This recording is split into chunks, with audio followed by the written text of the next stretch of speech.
বন্ধুগণ আসসালামু আলাইকুম।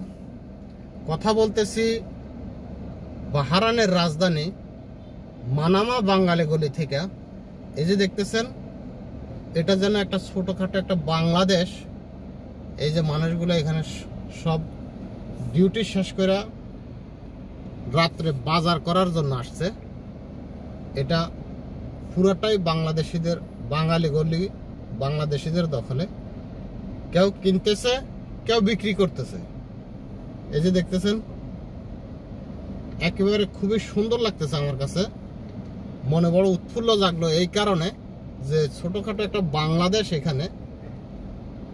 এই যে দেখতেছেন, সবগুলো বাংলাদেশি মানুষ, বাংলাদেশিদের একটা মিলন মেলা, যার ফলে খুবই মনে ভালো লাগতেছে, শান্তি লাগতেছে।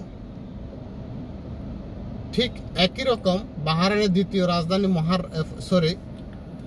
বাহরাইনের প্রথম রাজধানী মুহাররক, ওইখানে একটা বাঙালি গলি আছে একই রকম, কিন্তু এটার চাইতে ওটা একটু দুর্বল, মানুষজনের এত সমাগম নাই।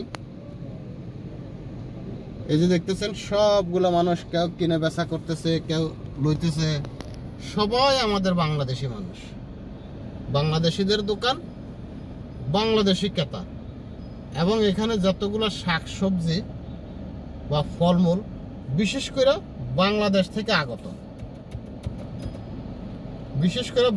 থেকে আগত, এখানে বাংলাদেশিদের সবজি, বাংলাদেশের সবজি বেশি পছন্দ, যার ফলে এখানে সবকিছু ক্রয় বিক্রয় বেশি হয়। আল্লাহ হাফেজ, সব ভালো থাকবেন। আসসালামু আলাইকুম ওয়া রাহমাতুল্লাহ।